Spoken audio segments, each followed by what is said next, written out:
Hello students, last lecture में आप लोगों ने टाइप्स ऑफ सेट में प्रॉपर सबसेट तक पढ़ा था। तो लास्ट लेक्चर से हम जो सबसे इम्पोर्टेंट है सबसेट, उसके बारे में थोड़ा सा बता देते हैं कि जैसे मान लीजिए ए में दो एलिमेंट है 1 और 2 और बी में 4 एलिमेंट है 1 2 3 4। तो क्या यहाँ ए का प्रत्येक एलिमेंट बी में है? तो यस।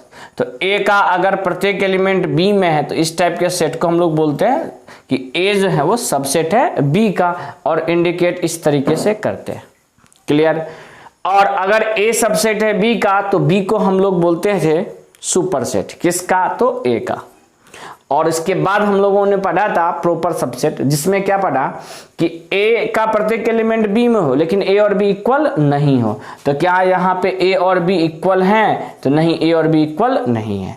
तो इस टाइप के सेट को हम लोग बोल ये भी सकते थे कि ए जो होगा वो प्रॉपर सबसेट होगा बी का, और इंडिकेट करने का ये तरीका था। ठीक है बच्चे?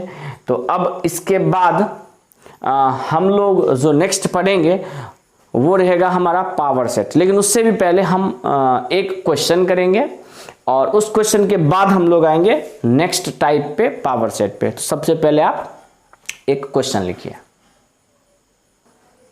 तो बच्चे ये है आपका एक क्वेश्चन। इस क्वेश्चन को सबसे पहले हम लोग अच्छे तरीके से पढ़ेंगे। बोला ये जा रहा है कि दो फाइनाइट सेट हैं, have m and n elements, और दोनों के पास m और n एलिमेंट हैं। उसके बाद ये बोला जा रहा है कि the number of subsets of the first set is 112 more than that of the second set. इसका मतलब ये हो गया कि पहले वाले सेट से जो आपको टोटल नंबर ऑफ सबसेट बनेगा वो अधिक है। कितना अधिक है? तो 112, 112। किससे अधिक है? तो सेकेंड सेट से। तो m और n का हमें वैल्यू इन चारों ऑप्शन में से बताना है। तो क्वेश्चन क्लियर? तो क्वेश्चन को सोल्व करने से पहले आपको तो दो सेट चाहिए, तो हम लोग एक सेट मान लेते हैं a और दूसरा सेट मान लेते हैं b। तो लिख लेंगे कि गिवन, या सबसे पहला चीज तो सॉल्यूशन में आप लोग को लिखना पड़ेगा, let two sets a and b। अब यहां पहले वाले सेट में कितना एलिमेंट बता दिया? तो m, और दूसरे वाले सेट में कितना एलिमेंट बता दिया? तो n। और गिवन है, क्या गिवन है?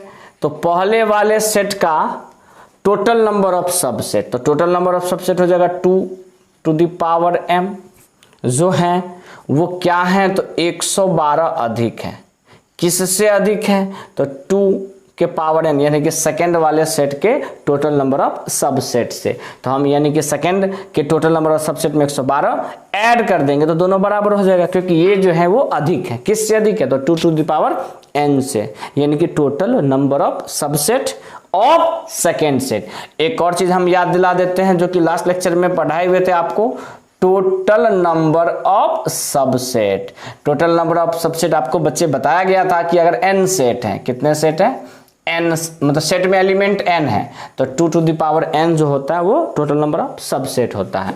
अब जैसा कि यहां हमें क्या मिल गया कि 2 to the power m minus 2 to the power n बराबर 1 1 2। ये तो क्लियर है बच्चे? ठीक है। इसके बाद यहां से हमें m और n का वैल्यू फाइंड करना है। इसको हम लोग मान लेते हैं फर्स्ट इक्वेशन। ठीक है।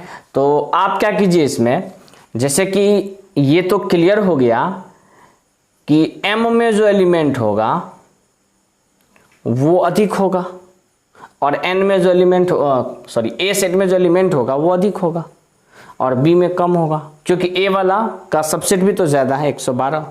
तो आप इस इक्वेशन में से कॉमन ले लीजिए 2 टू द पावर n।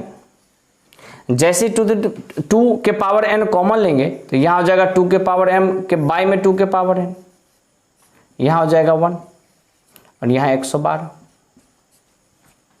अब यहां पे इसी चीज को आप 2 के पावर n और यहां लिख सकते हैं 2 के पावर m माइनस n, क्योंकि a के पावर m बटा a के पावर n आपको बता दिया गया है कि a के पावर क्या हो जाता है? तो m माइनस n हो जाता है, और यहां -1।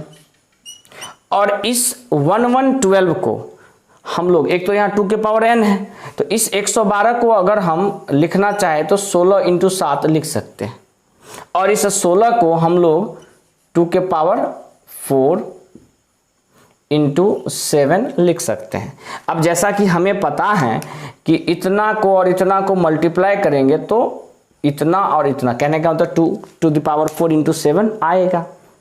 तो अब हम यहाँ थोड़ा सा ये लगा लेते हैं अंदाजा कि 2 का पावर n को अगर हम 16 यानी कि 2 के पावर 4 के बराबर कर दें, और 2 के पावर m - n -1 को 7 के बराबर कर दे, तो यहाँ से हमें m और n का वैल्यू फाइंड आउट हो जाएगा। जैसे कि यहाँ से n का वैल्यू आपको क्या मिल गया, तो 4। जैसे n का वैल्यू 4 मिल गया तो यहाँ से सबसे पहला चीज 2 के पावर m - n जो हो गया वो तो 8 हो जाएगा, क्योंकि ये -1 तो राइट से चला जाएगा ना, तो -1 राइट से जाके +1 हो जाएगा, यानी कि 8 बन गया। और 8 को लिखेंगे 2 के पावर 3। यहाँ से आपको m - n बराबर हो गया किसके, तो 8 के, और n तो हमें पता लग गया यहाँ पे कितना, 4, तो यहाँ 3 है ना, 8 3, 2 के पावर m - n तो 3 के बराबर हो जाएगा ना, तो ये हो गया आपका m - 4 बराबर 3, और m का वैल्यू क्या हो जाएगा, तो 3 + 4 यानी कि 7।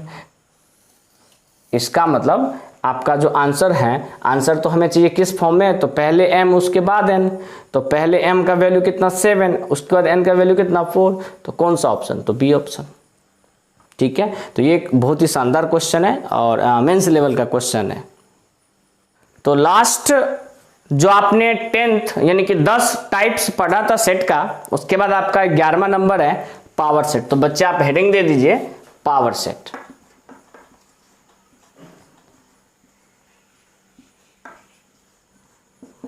पावर सेट, पावर सेट क्या होता है बच्चे, तो the collection of all subsets of a set.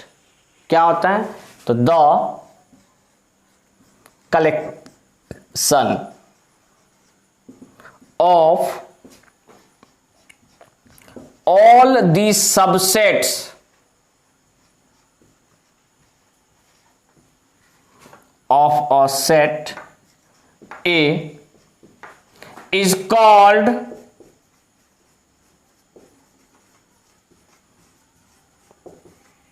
power set of A, and it is denoted by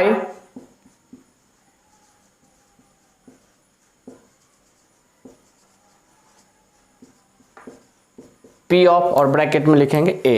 यानी कि अगर किसी एक सेट के जितने भी सबसेट संभव हैं, जो कि हम लोगों ने लास्ट लेक्चर में पढ़ा था, उसके कलेक्शन को आप एक जगह रख दो, वही आपका क्या कहलाएगा बच्चे, पावर सेट। जैसा कि एग्जांपल में देखते हैं कि अगर मान लीजिए एक सेट ए दे रखा है, एक एलिमेंट वाला, सिर्फ 1 दे रखा है, सिर्फ एक एलिमेंट। तो पहला चीज तो लास्ट लेक्चर में बता दिया गया था कि अगर एक एलिमेंट है तो टोटल नंबर ऑफ कितने सबसेट बनेंगे, तो 2 to the power 1 यानी कि 2 का पावर 1 यानी कितना, तो 2। कौन कौन सा, तो एक बन जाएगा 5 सबसेट में। 5 तो प्रत्येक सेट का एक सबसेट होता है। 5 का मतलब हो गया कि इसमें एक भी एलिमेंट नहीं है, एम्प्टी सेट। और उसके बाद एक 1 खुद हो जाएगा। तो ये दोनों जो सबसेट हैं उसको एक जगह कलेक्ट करके आप ब्रैकेट में घेर करके रख दीजिए, यही हो जाएगा आपका सेट। कौन सा सेट, तो पावर सेट। किसका, तो ए का।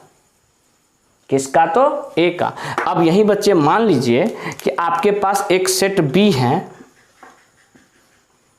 और इसमें 2 एलिमेंट हैं 1 और 2। कितने एलिमेंट हैं, 1 और 2। अब 2 एलिमेंट हैं और यहां आपसे पूछ दिया कि इसमें कितने सबसेट बनेंगे, तो एक तो 5 क्लियर है क्योंकि 5 प्रत्येक सेट का एक सबसेट होता है। फिर एक बार 0 एलिमेंट वाला हो गया, 1 एलिमेंट वाला हो जाएगा, सिर्फ और सिर्फ 1 करली ब्रैकेट में और 2। अब इसके बाद 2 एलिमेंट वाला कौन सा होगा, तो 1 और 2 दोनों। तो टोटल यहां जो सबसेट्स बने वो 4, और इन्हीं को एक सेट बना दो। सेट बनाने के लिए करली ब्रैकेट के अंदर में इसको रखना पड़ेगा। तो ये जो नया वाला सेट बन गया यही हो गया पावर सेट। किसका, तो बी का। तो इसको इंडिकेट करेंगे इस तरीके से। एक और एग्जांपल यहां पे देख लीजिए कि मान लीजिए सी एलिमेंट है जिसमें ए बी सी, यानी कि स्मॉल लेटर में ए बी सी 3 एलिमेंट दिया है। तो कितने सबसेट बनेंगे? तो 2 का पावर 3 यानी कि 8। कौन कौन सा? तो सबसे पहला 5, दूसरा ए, तीसरा बी, चौथा सी। ये 0 एलिमेंट वाला हुआ, ये तीनों 1 एलिमेंट वाला हुआ। अब 2 एलिमेंट वाला कौन कौन बनेगा? तो एक बनेगा ए बी, दूसरा बनेगा बी सी, तीसरा बनेगा ए सी, और लास्ट में 3 एलिमेंट वाला बन जाएगा ए बी सी। तो टोटल जो एलिमेंट बने, यानी कि टोटल जो सबसेट बने, उनको आप कर्ली ब्रैकेट में अरेंज कर दो और वही हो जाएगा पावर सेट। किसका? तो सी का।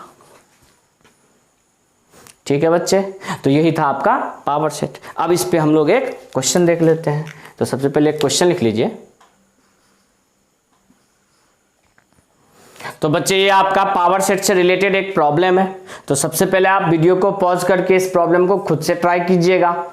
बनाने के बाद फिर से वीडियो प्ले करके आप ये देखिएगा कि इस वीडियो में इस क्वेश्चन में आपने कहाँ गलती किया था। सबसे पहले हम ये लिखेंगे कि यहाँ पे सेट क्या दिया है, तो ए, और उस सेट ए में कितने एलिमेंट हैं? तो 3 एलिमेंट। कौन कौन सा बच्चे?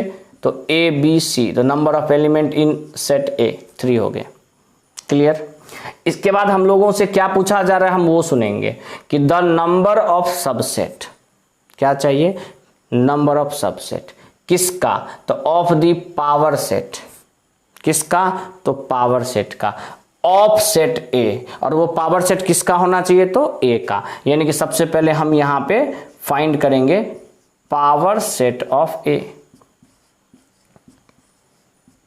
यानी कि सबसे पहले हमको सेट ए का पावर सेट चाहिए। और पावर सेट के लिए हम लोगों ने क्या देखा कि अगर एक एलिमेंट था तो यहां पे कितने आपको टोटल नंबर ऑफ एलिमेंट बने पावर सेट ऑफ ए में? तो 2। जब 2 एलिमेंट था तो नंबर ऑफ कितने एलिमेंट बने पावर सेट में? तो 4। यानी कि ये टोटल का टोटल डिपेंड करता है same total number of subset पे।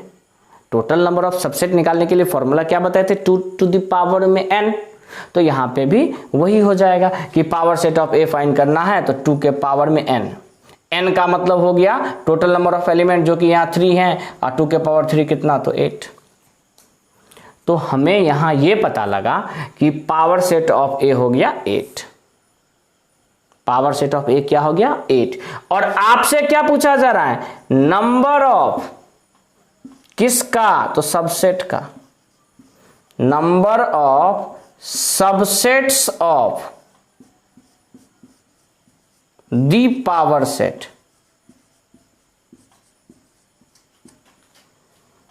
ऑफ ए, सेट ए।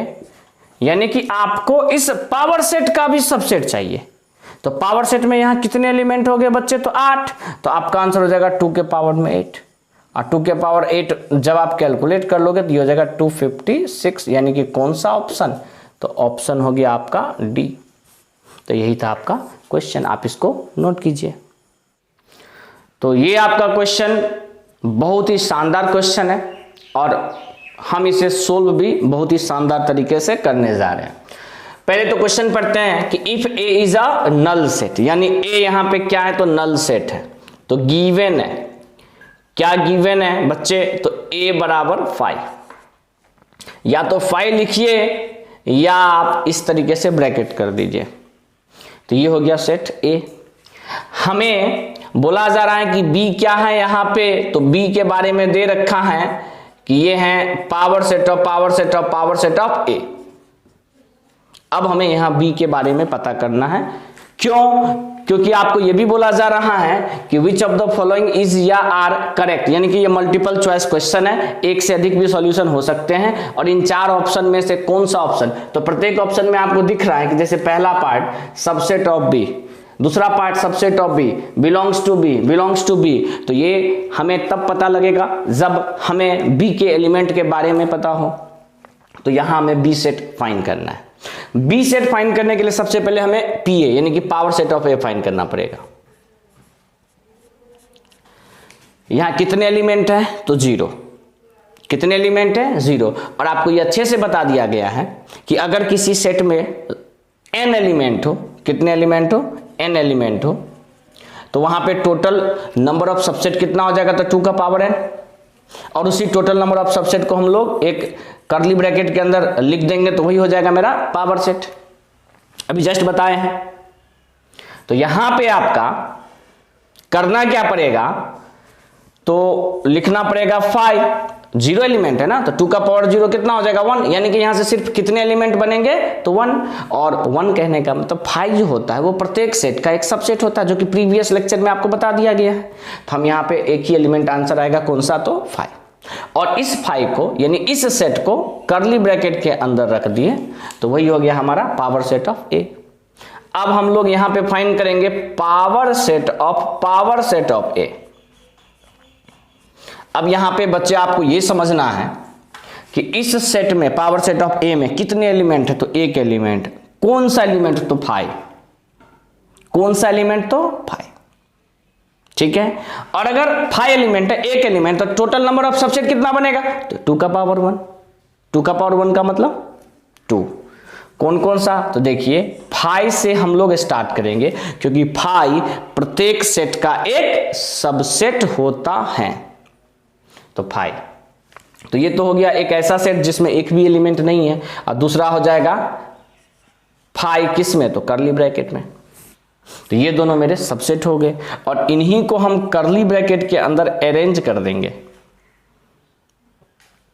किसके अंदर, कर्ली ब्रैकेट के अंदर, तब तो जाके ये पावर सेट ऑफ ए बनेगा।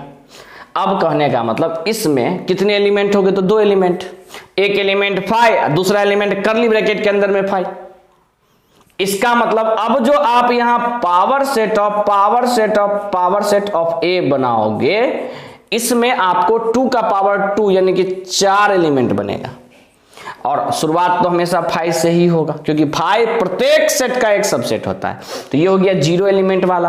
अब अगर एक एलिमेंट की बात करेंगे तो कर्ली ब्रैकेट के अंदर में 5, अगर दूसरे की बात करेंगे तो कर्ली ब्रैकेट के अंदर, और यहां पे ये भी तो एक एलिमेंट है ना, तो ये एक एलिमेंट आप पूरा रख दो, 0 एलिमेंट वाला, एक एलिमेंट वाला। बहुत बच्चे तो इसमें भी कंफ्यूज होंगे, सर कर्ली ब्रैकेट के अंदर रखना जरूरी है क्या, तो जब तक कर्ली ब्रैकेट के अंदर नहीं रहेगा तब तक सेट कैसे होगा, सेट होने के लिए तो ये जरूरी है, ठीक।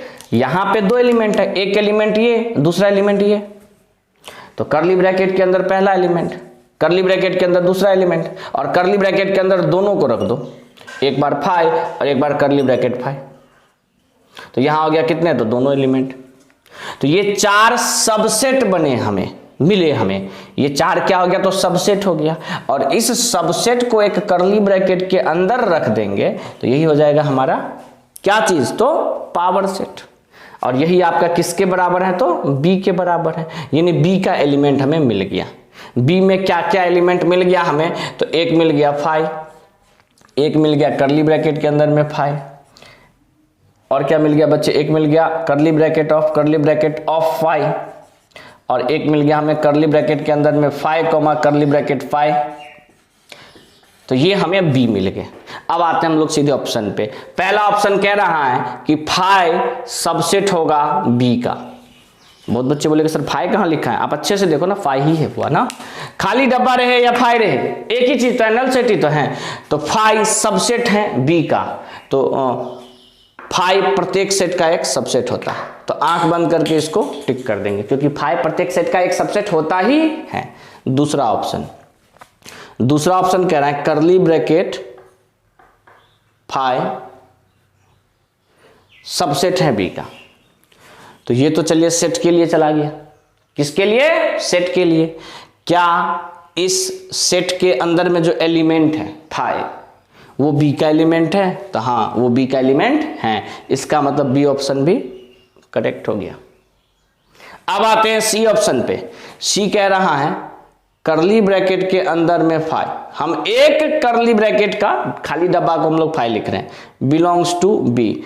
देखिए बिलोंग्स टू तब करता है जब वो एक एलिमेंट हो, तो क्या ये सेम चीज बी का एक एलिमेंट है, तो हाँ ये सेम चीज as it is B set के अंदर में नहीं है। ये चारों क्या हुआ, तो बी का एलिमेंट हुआ, ये चारों क्या हुआ, तो बी का एलिमेंट हुआ ना, तो ये बिलोंग कर रहा है बी से, तो हाँ ये भी सही है। और लास्ट में है आपका 5 बिलोंग्स टू बी, तो क्या 5 एक एलिमेंट है बी का, तो हाँ ये भी सही। यानी कि यहाँ पे आपको ये चारों ही ऑप्शन क्या है, तो सही है।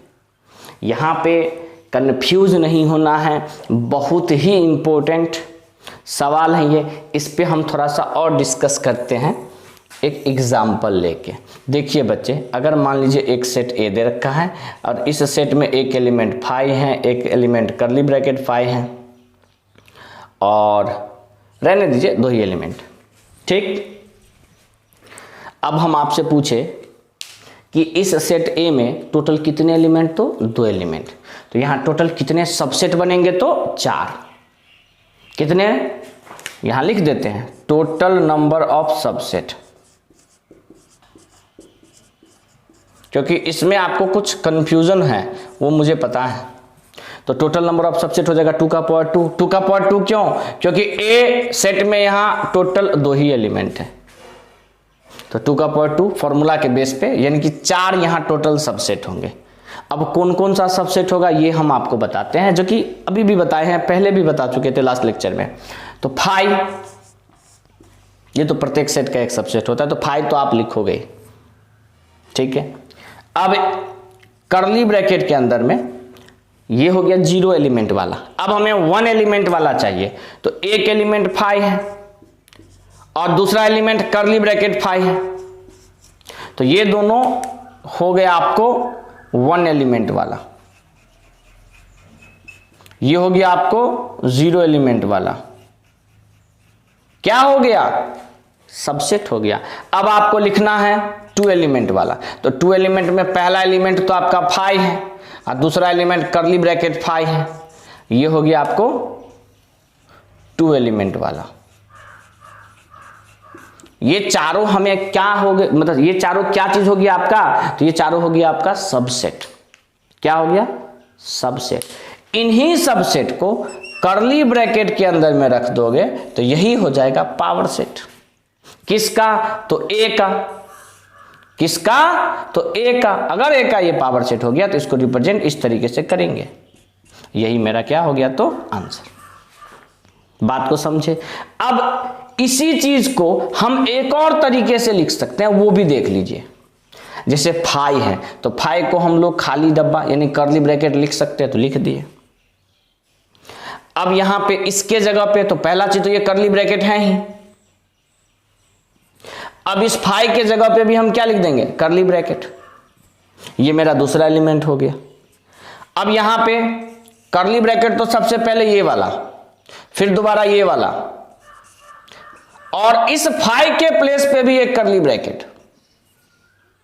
अब जैसे ये देखिए, तो एक तो ये करली ब्रैकेट हो गया आपका इन दोनों के लिए, इस 5 के लिए करली ब्रैकेट, इस 5 के लिए,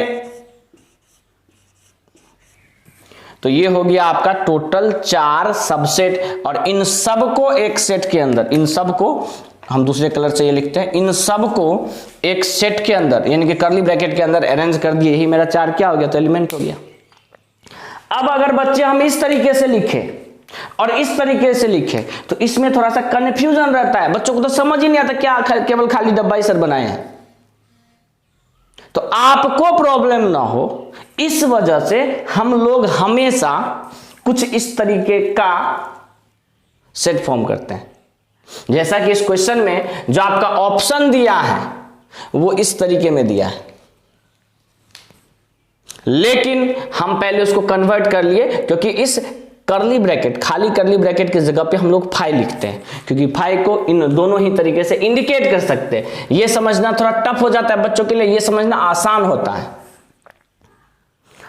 क्लियर है? तो ये क्वेश्चन थोड़ा सा कंफ्यूजिंग है, अगर दिक्कत लगे तो 2-3 बार आप इसको देखो, क्योंकि आपके पास ऑप्शन है, अभी रिकॉर्डेड लेक्चर है, और ये एक बहुत ही शानदार क्वेश्चन है। जनरली अधिकतर बच्चों को ये समझ ही नहीं आता है, तो उम्मीद करते हैं आपको ये समझ में आया होगा।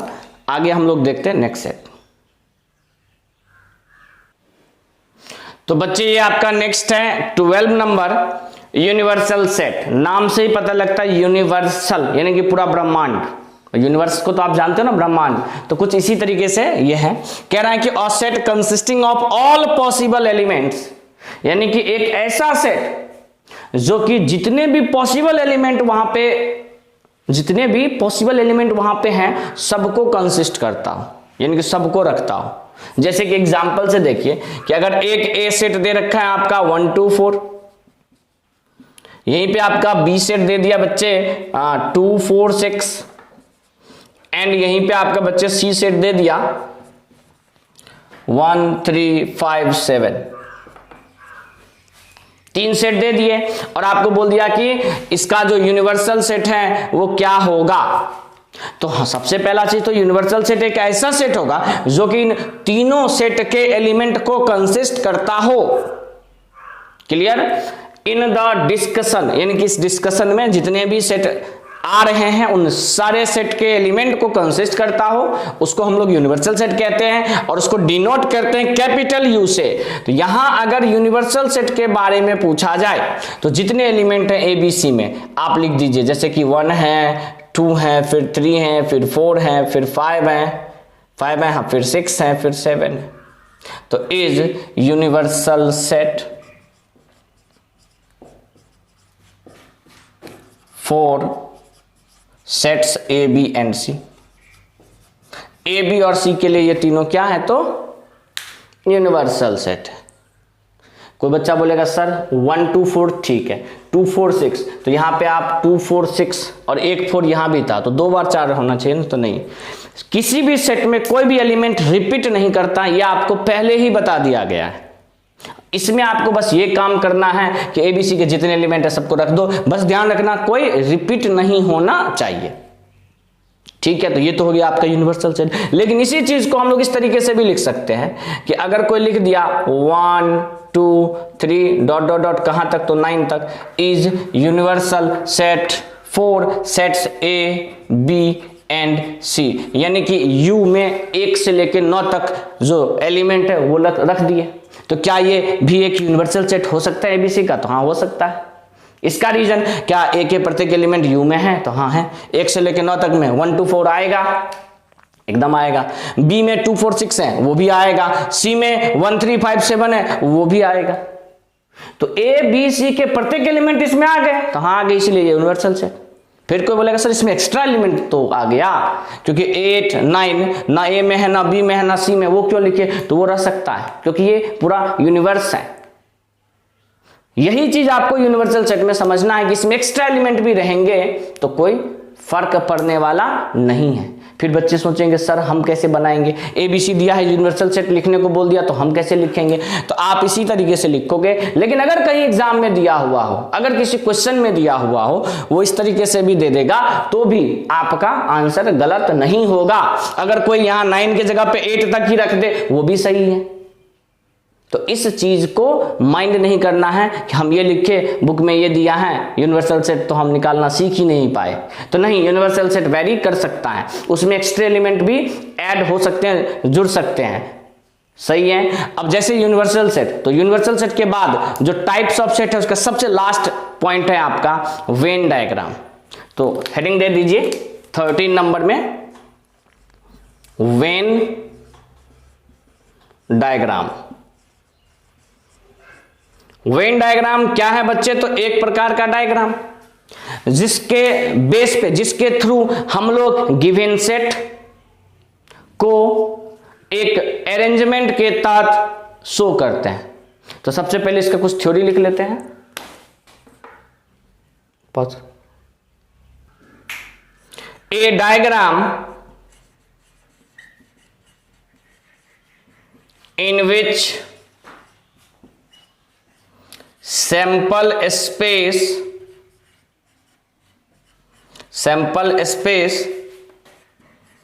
is represented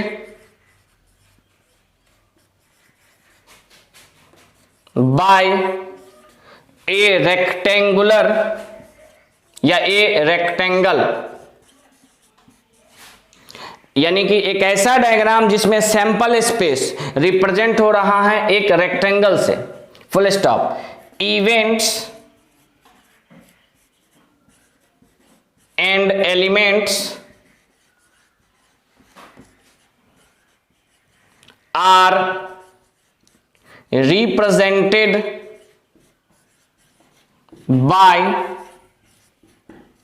circle and points respectively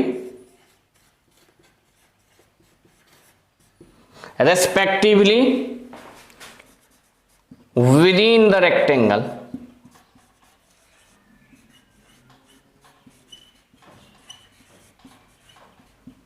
is called Venn diagram। देखिए बच्चे, इसका मतलब ये हो गया कि एक ऐसा डायग्राम जिसमें सैंपल स्पेस को, अब सवाल आता है सर ये सैंपल स्पेस क्या है। देखिए सैंपल स्पेस सेट में हम लोग यूनिवर्सल सेट को ही कहते हैं। इसको या तो कैपिटल यू से रिप्रेजेंट करो या कैपिटल एस से रिप्रेजेंट करो, ठीक है। लेकिन सैंपल स्पेस अगर प्रोबेबिलिटी में बात की जाए, जैसे कि सैंपल स्पेस आप 10th में भी पढ़े होंगे, जैसे मान लीजिए एक सिक्के को उछालते हैं तो वहां से कितने पॉसिबल आउटकम्स हैं। कहने का मतलब सिक्का को उछालोगे तो क्या सब आ सकता है, तो एक हेड आ सकता है या एक टेल आ सकता है। तो वो जो हेड और टेल है उसी को हम लोग बोलते हैं सैंपल स्पेस। तो 2 सैंपल स्पेस हो गए। अब मान लीजिए एक डाइस को रोल करते हैं, छकड़ी को लूडो खेलते समय चलते हैं, तो वहां से क्या क्या आने के संभावनाएं हैं। तो 1 2 3 4 5 6 है ना। तो वो जो 6 1 2 6 है उसी को हम लोग बोलते हैं सैंपल स्पेस। लेकिन किस में, प्रोबेबिलिटी में। और अगर बात की जाए सेट में तो यूनिवर्सल सेट को ही हम लोग सैंपल स्पेस कहते हैं। अब जैसे कि इसको हम लोग एक एग्जांपल से समझेंगे, वैसे नहीं समझने वाले हैं। मान लीजिए एक आपका क्वेश्चन दे रखा है, एग्जांपल दे रखा है कि इफ यू दे रखा है आपका, अब यहां पे u मान लीजिए 1 2 3 4 5 6 7 8 9 दिया हुआ है। इसी u को हम लोग सैंपल स्पेस बोलेंगे। इसको u से और कैपिटल S से भी रिप्रेजेंट कर सकते हैं। अब यहां पे आपको मान लीजिए a दे रखा है 1 2 4, जैसा कि हम ऊपर लिख चुके हैं। b दे रखा है, क्या दे रखा है यही बोल देते हैं 2 4 6।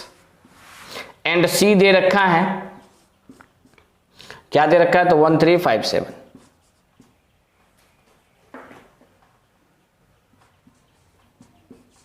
या फिर पहले हम लोग 2 एलिमेंट पे सीखते हैं, वो A और B पे, 3 वाला इसके बाद करेंगे। बोल दिया कि आप यहां से वेन डायग्राम प्लॉट कीजिए। तो सबसे पहला चीज बच्चे यहां हम लोग क्या करेंगे, तो वेन डायग्राम के लिए एक रेक्टेंगल फॉर्म कर देंगे। ये रेक्टेंगल किसको रिप्रेजेंट करेगा, तो S को या U को। U मतलब यूनिवर्सल सेट। यहां कितने एलिमेंट हैं, 2 एलिमेंट। कौन कौन सा, A और B। तो एलिमेंट को हम लोग रिप्रेजेंट करते हैं सर्कल से, 1 2। ये मेरा A इवेंट हो गया, ये मेरा B इवेंट हो गया। इवेंट बोलो या सेट बोलो एक ही चीज है, ठीक है। दूसरा, A और B में ऐसे कौन कौन से एलिमेंट है जो कि कॉमन है, तो सिर्फ और सिर्फ 2 और 4। तो A और B का कॉमन पार्ट तो ये वाला हो गया ना, जो दोनों में हो। तो एक जगह आप 2 रख दो, एक जगह आप 4 रख दो। तो 2 और 4 A और B दोनों में है, तो ऐसे जगह पे रख दिए जो A और B दोनों का पार्ट है। इसके बाद ये देखो A में कौन सा एलिमेंट बच गया, तो 1 बच गया। तो A के खाली पार्ट पे हम लोग कहीं पे भी 1 लिख देंगे, कहीं पे भी लिख देंगे, जरूरी नहीं है यहीं क्यों। और B में क्या है 2 4 6, तो 6 यहां रख दिया। तो A के एलिमेंट अरेंज हो गए, B के एलिमेंट अरेंज हो गए। लेकिन यूनिवर्सल सेट में तो 1 से लेकर 9 तक एलिमेंट है, तो क्या ये टोटल एलिमेंट अरेंज हुए, तो नहीं। तो जो एलिमेंट इन A और B सेट में नहीं आ पाया वो इन सेट के बाहर आएगा। क्या सब आएगा, तो 1 हो गया, 2 हो गया, मान लीजिए 3, तो 3 मान लीजिए यहां रख दिया। 4 आ गया, 5 यहां, 6 आ गया, 7 यहां, 8 यहां, 9 यहां। जरूरी नहीं है कि यही क्यों, आप कहीं भी इस खाली स्पेस पे रख सकते हो। तो यही जो आप देख रहे हो एक डायग्राम, इसी को बोलते हैं वेन डायग्राम।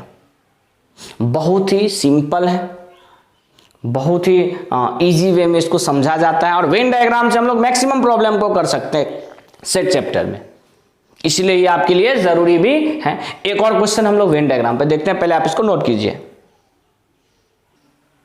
अब यहां हम लोग एक एग्जांपल देखेंगे वेन डायग्राम पे जिसमें 3 सेट इन्वॉल्व हो। तो चलिए सबसे पहले तो U यूनिवर्सल सेट, आप क्वेश्चन समझिए, एग्जाम्पल समझिए। तो U में हम लोग ले लिए 1 से लेके 9 तक एलिमेंट। U में हम लोग क्या ले लिए, तो 1 से लेके 9 तक एलिमेंट। एक सेट A है, A में ले लिए 2, 4, 6, 8। एक सेट B ले लिए, B में ले लिए 1, 3, 6, 9। एक ले लिए C में ले लिए 3, 5, 6, 7। अब ये 3 सेट है, यूनिवर्सल सेट भी है, बोला वेन डायग्राम ड्रॉ करो। तो सबसे पहला चीज आप एक रेक्टेंगल बनाइएगा। ये हो गया आपका सैंपल स्पेस, जिसको हम लोग कैपिटल S या U यानी कि यूनिवर्सल सेट से रिप्रेजेंट करते हैं। कोई दिक्कत नो। कितने सेट है यहां, 3 सेट। कौन कौन सा, A B C। तो एक हो गया A, एक हो गया B, एक हो गया C। ये हो गया A, ये हो गया B, ये हो गया C। कोई दिक्कत नहीं। आप वेन डायग्राम के लिए सबसे पहले सैंपल स्पेस को रेक्टेंगल से, इवेंट यानी कि सेट को सर्कल से, अब वो जो एलिमेंट है उसे हमें पॉइंट से इंडिकेट करना है। तो आप सबसे पहले ये देखिए कि A B C में कौन कौन सा पॉइंट कॉमन है। तो सिर्फ एक ही पॉइंट है जो कॉमन है, वो है 6। तो A B C तीनों का कॉमन पॉइंट वाला एरिया तो ये हो गया। तो हम यहां पे क्या लिख देंगे, 6। ठीक है। अब A और B में कौन कौन सा कॉमन है, तो A और B में बच्चे सिर्फ 6 ही कॉमन था। फिर B और C में देख लीजिए, तो B और C में भी 3 और 6 कॉमन है। कौन कौन सा, 3 6 है ना कॉमन। तो 6 तो हम लोग BC में लिख चुके हैं। तो अब इस एरिया में, क्योंकि ये एरिया आपका B और C का कॉमन वाला एरिया है, तो इस एरिया में हम लोग को 3 भी इंडिकेट करना पड़ेगा। अब एक बार A और C में देख लो क्या कॉमन है, तो सिर्फ 6। तो वो कॉमन हम लोग AC में 6, यानी A और C का ये वाला कॉमन पार्ट हुआ ना। ये कॉमन पार्ट के बारे में भी हम लोग पढ़ेंगे, लेकिन आज वो संभव नहीं है, अभी टाइम है उसके लेक्चर में, यानी कि नेक्स्ट लेक्चर में या फिर उसके नेक्स्ट लेक्चर में ये चीज सब बताया जाएगा आपको। तो ये वाला पार्ट हो गया AC का कॉमन, तो वो भी हम लोगों ने एक ही एलिमेंट था 6, वो रख दिया। अब A में कितने एलिमेंट है, 4। कौन कौन सा, 2 4 6 8। तो 2 4 6 आ चुका है, 8। A कंप्लीट हो गया। B में कितने एलिमेंट, तो 1 3 6 9। 3 आ गया, 6 आ गया, यहां 1 यहां 9। अब C में कितने हैं, 3 5 6 7। 3 आ गया, 6 आ गया, 5 7। तो सबसे पहले A B C का जो एलिमेंट था वो तो अरेंज हो गया। अब ये देखो कि कौन सा ऐसा एलिमेंट यूनिवर्सल सेट में है जो कि नहीं आ पाया। तो 1 आ गया, 2 आ गया, 3 आ गया, 4 आ गया, 5 आ गया, 6 आ गया, 7 आ गया, 8 आ गया, 9 आ गया, यानी कि टोटल एलिमेंट आपको यहां पे आ गए, बचा कुछ भी नहीं। इसलिए यही मेरा वेन डायग्राम हो गया।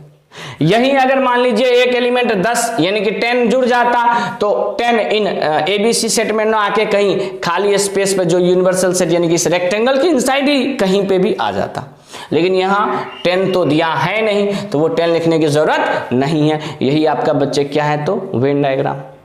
इससे आगे हम लोग अब नेक्स्ट लेक्चर में पढ़ेंगे। नेक्स्ट लेक्चर में सबसे पहला चीज आपको ऑपरेशंस ऑन सेट यानी कि सेट का के बारे में आपको जो भी ऑपरेशन आएगा वो पढ़ाया जाएगा, जिनमें से एक रहेगा आपका यूनियन, एक होगा इंटरसेक्शन, फिर आएगा डिफरेंस, फिर आएगा आपका कॉम्प्लीमेंट। तो इन सारे चीजों के बारे में हम लोग पढ़ेंगे नेक्स्ट लेक्चर में। आज के लेक्चर में बस इतना ही। Thank you.